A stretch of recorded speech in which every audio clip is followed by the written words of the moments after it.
Of more than 30 journalists representing 16 African countries from nations such as Eswatini, Zimbabwe, Zambia, Nigeria, Comoros, Botswana, just to mention few.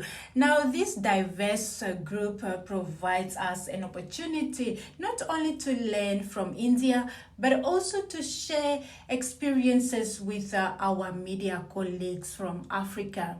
Now, when we landed in New Delhi, we drove to Agra. So our journey began in Agra, a city about 2 to 3 hour drive from New Delhi, if I'm not wrong, where we visited the iconic Taj Mahal, the ivory white marble on the banks of the Yamuna River, where we were offered a historical backdrop and the story of its construction.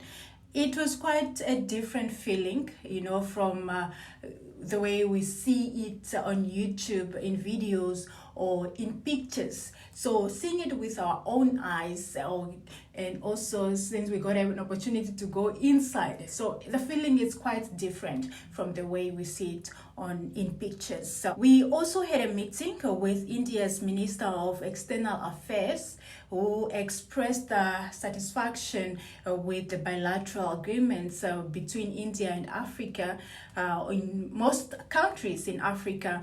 And one of the things he highlighted was the recent G20 summit, where the African Union became a permanent member. So he is quite optimistic about Africa's trajectory. We also went to International Solar Airlines, where I have met Namibian students, two of Namibian students studying renewable energy, who also shared their stories with me.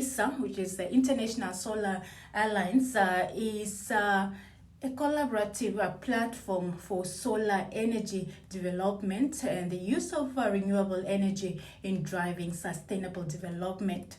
Another institution we went to was the Indian Institute of Technology, Delhi, where we were exposed to cutting-edge research and development, and students demonstrated the manufacturing process, from D3 drawings to final products of plastics and metals. And they also showcased robots in action, which was really quite interesting. We also had a stop at the Election Commission of India, where we had a meeting with the Chief Election Commissioner, who provided insights into India's electoral system.